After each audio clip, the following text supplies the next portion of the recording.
Tom Hegna here. It's Annuity Awareness Month, and I wanted to just cover, variable annuities for a moment because they're the ones that get all the bad press, right? I mean, they're the ones that have the high fees.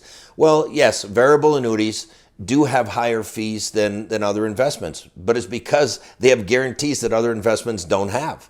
I've said before many times that I own 11 annuities and I own 3 variable ones. Now, why would I do that? Well, I have enough money now to retire for the rest of my life. So I always ask people, if I have enough money to retire for the rest of my life, what would be the stupidest thing I could do? Lose my money, that would be the stupidest thing. So I don't think I'm any different than any of your clients. You know what I want to do with my money? I want to make as much as I can make. If I can make 10%, 20%, 30%, I want to make as much as I can make. But just as important, no, for me, more important, I don't want to lose what I've already got.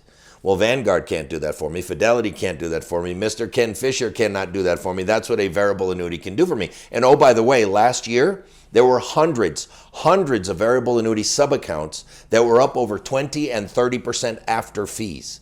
All right? So it's not really about the fees. It's about where can you get the most without losing it. And I believe, for me at least, that's a variable annuity. Now, for people who don't like the fees, there is a type of variable annuity that doesn't have fees. It's a registered index-linked annuity. A RILA is what is the acronym they use. But what that does is it limits your downside risk. So you can say, there's a couple ways of doing it. You can say, I'm willing to take 10% risk on my money, but I don't want to lose any more than that. Okay, well, you can set it where you will absorb the first 10% loss, but anything more than that, the insurance company. Or you can say, I want to, I don't want to lose more than, or I want the insurance company to pay for the first 15% of my losses. If it's more than that, I'll pay for that. You can do that as well. And so it's a form of variable annuity where you can get very good upside potential, but you're limiting your downside risk. It isn't zero, like in some variable annuities you can have zero,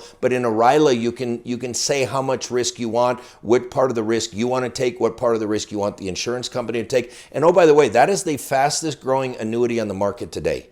So for Annuity Awareness Month, don't forget about variable annuities. They get the bad press, but they have a lot of great features to them. There are variable annuities that have an income benefit guarantee, a withdrawal benefit guarantee. There are some that even have a cash value guarantee, that if you put in $100,000, you're guaranteed 10 years later you want to less than $100,000. If it grows to $300,000, you get that. But if it goes down to $50,000, you get your $100,000 back. So really research those variable annuities. It's not just about fees. It's about the fees, the features, and the performance and the guarantees. That's really what matters. It's a value product. It's not just about fees.